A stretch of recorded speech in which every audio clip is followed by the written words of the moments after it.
Welcome back everybody. I seriously considered not posting this video. It's a far cry from my usual content, and because I had a minor meltdown after losing my wallet, my planned day didn't go as well as I originally hoped. The saving grace of this video is that there is a campsite tour of the place that I've been staying for the past 4 days at the end. If anything, please give me a like and a subscribe for that. I'll love you forever. I'm in Northumberland and I've been here for the past 4 days. Day 1 I got camped up and went for a wander to see if I could find a pub in the centre of Britain. Day 2 I hiked Hadrian's wall, visited Roman forts, took photographs and chatted to strangers. So if you like that kind of content, why not pop over and check those videos out. When I woke up, the weather wasn't very nice, cold, rainy and windy. So I thought to myself, I'm having a van day. So I'm spending the entire day in my van today. The weather's looking shocking outside and it's just not worth going out for today. Oh, there's nothing better than being sat in your van when it's horrible, rainy and cold and windy outside and actually thinking to yourself, well, don't really have much to do, so let's just chill. So I put the bed away and instead of chilling, something I don't think I'm programmed to do, I started sorting the van out, cleaning the inside to within an inch of its life.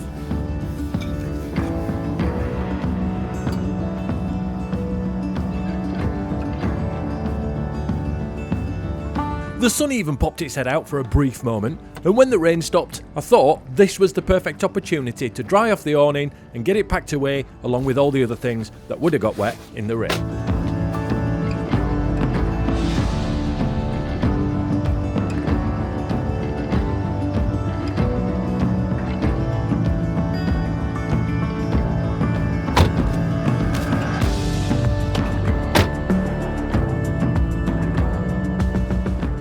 Well, that's better. I feel like all organised and stuff. Gonna take this to the bin.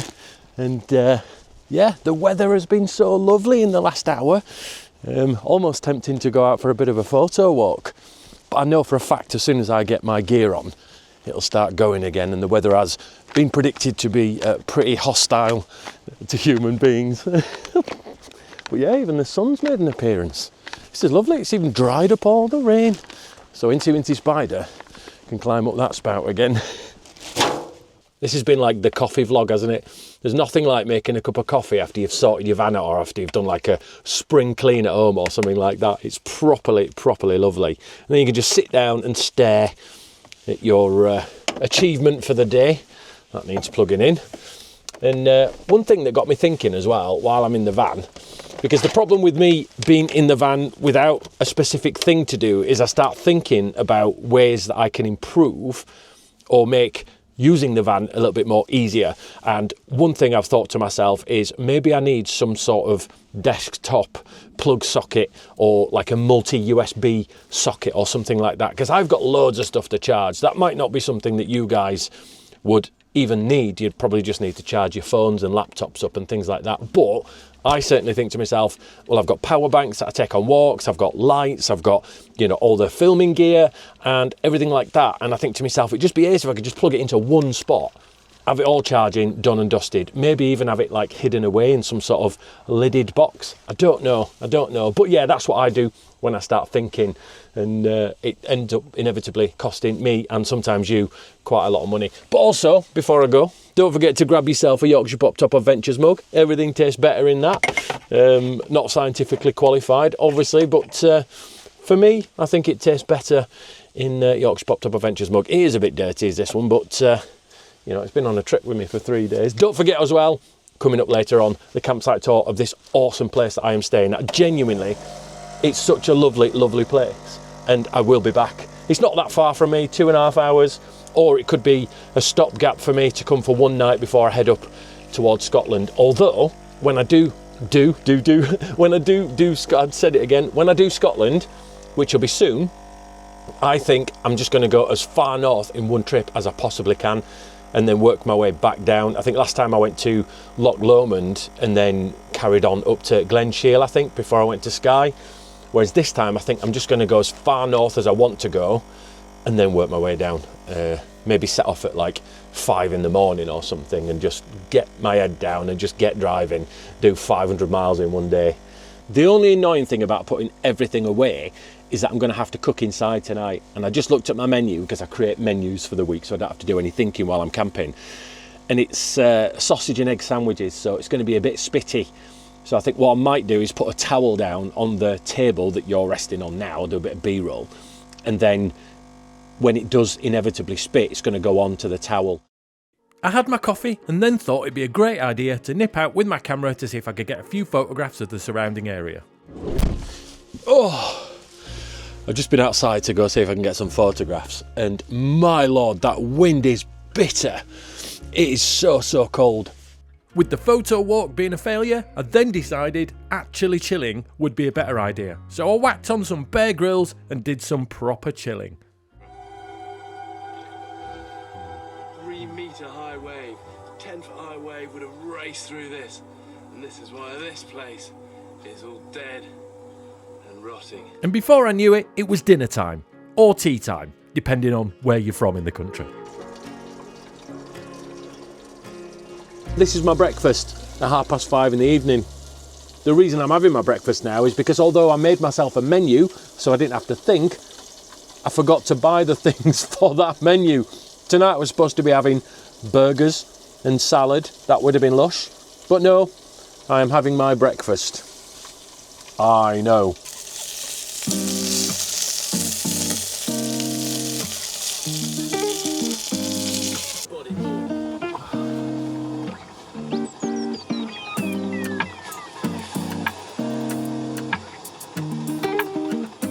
Enhanced warning. If you don't like Leeds United, skip the next 30 seconds.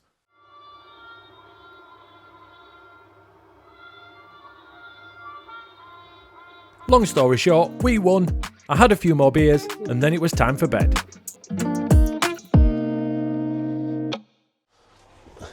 I've got boobs. I might put them in thumbnail. Get some more views. Morning everybody, let's go visit some stuff that you can actually walk from the campsite to, because it's not that far, but we're going to drive because I have to be off site today. Nice. Because I'd packed everything away the day before, it was basically get up, have a coffee, put the bed away, have a poo, set off. And what I thought was going to be the continuation of my video to visit Twice Brewed and grab some beers to take home with me, turned out to be the single most stressful part of my day. I've just pulled up. Sorry for the audio, I've just pulled up at Twice Brewed to go buy some beer and thought I'll grab my wallet before I go in, pay and display, and then go buy some. And I've had everything out. I've broken this drawer.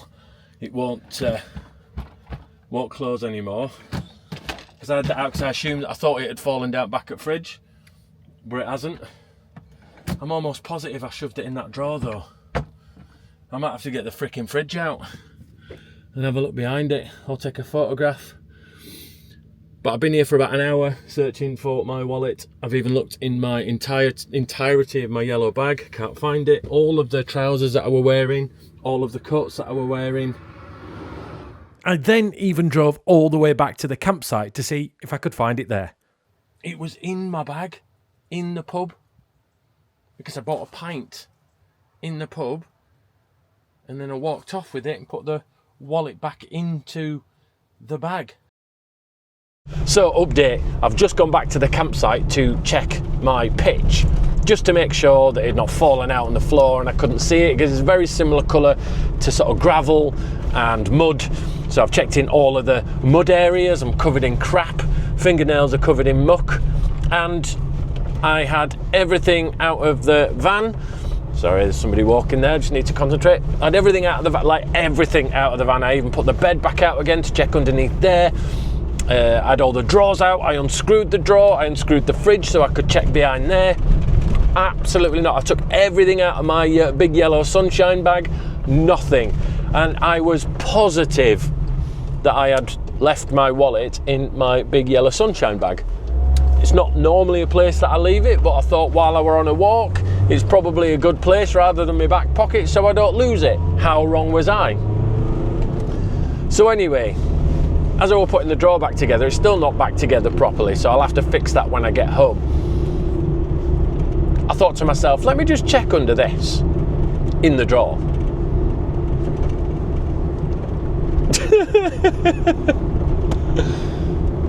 It was in the drawer all along. So with that unexpected fiasco out of the way, I went back to Twice Brewed.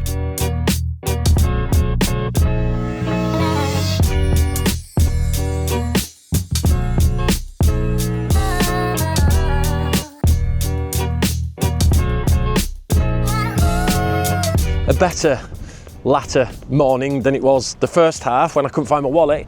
However, I've just bought myself some Sycamore Gap, which I will probably drink tonight because I absolutely love it. Michelle can, I don't know, have a little taste. She's not having it all. And what I'm going to do now is have a quick drive round to where I was going to go. Had it not been so late because I've been absolutely stressing out, not being able to find my wallet. One thing to mention as well, you can actually stay here in this car park as long as you use their facilities and buy beer and eat and stuff like that. Pretty much a, you know, one of those pub stopover car parks, which I think is ace if you're with some people that, you know, both of you want to have a drink, because this is quite a destination place. Or obviously, you know, you can come down here if you're staying at the campsite up the road. So yeah, Twice Brewed. Get yourself down here if you come over this way. I'm sure, oh bloody hell, might have to move those. I'm sure a lot of you have been here already watching this, and from the comments on my Facebook page, I've noticed that a lot of you guys have said, don't forget to go to Twice Brewed. And I'm still trying to figure out, this is called the Twice Brewed Inn, and there's signs to, when you get here, saying Twice Brewed on the road. I'm trying to figure out whether Twice Brewed is a place, or whether it's just a signpost they've put up, or whether Twice Brewed is an actual place. I don't know. If you could clear that up in the comments section, that would be fab. Thank you. I then headed off to a place called Vinderlander, a place I thought was named after a Dutch footballer. But no, this is another ace Roman fort walkable from the campsite. So Vinderlander, as much as I wanted to go see it, I don't have time because I spent the last 2 hours looking for my wallet. But if you do, it says in, oh it says out anyway, yeah cool. If you do come over this way and stay at the same campsite I've stayed at, then definitely come and visit this place. It's basically a Roman fort, and there's lots of cool archaeological digs going on and things like that. There's lots of things happening. And then the other Roman fort that I went to last week, if you go to both of them, I think you get a discount. So that's 12 minutes of video that I didn't think would be worth uploading this week. And to add to the calamity of this week's video, I didn't actually film any more footage from this point. So with that being said, let's get into the campsite tour of this place I've been staying for the past 4 days and try and make this video worthwhile for you to watch.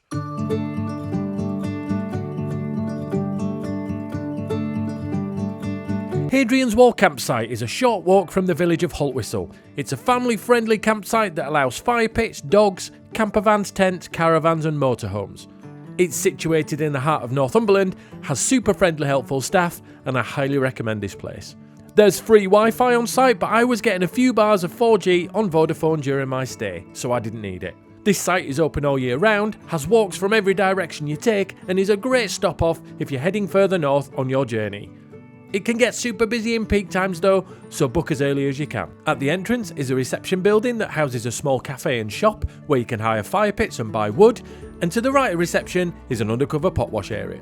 In the building to the right of reception is a toilet block that has an accessible toilet, showers that were lovely and warm, toilets and a spacious area to get changed. This building also has plenty of leaflets, maps and information about the area, and it also houses bunk rooms, should you wish to stay and don't have a means of camping. A great addition to any campsite is a laundry room, and this room also has a fridge and freezer for you to use. In addition to the bunk rooms, this site also offers a few cabins with great views of the Northumbrian countryside. There's an Elson Point, a waste area, and this. I'm not quite sure what this is, maybe it's a shelter for those camping in bad weather. Every pitch was flat and level, and I chose a hard standing pitch with electric hookup and a water tap, which was more than large enough for my van and awning. All in all, I really like this campsite, and it's definitely on the list of places to return to with the family. I paid £26 per night during the week, out of season with electric hookup, and for what you get, I really think this is a great price. Thanks so much for sticking around, and I shall see you all next week for an adventure that has a tad more planning involved. See you, bye.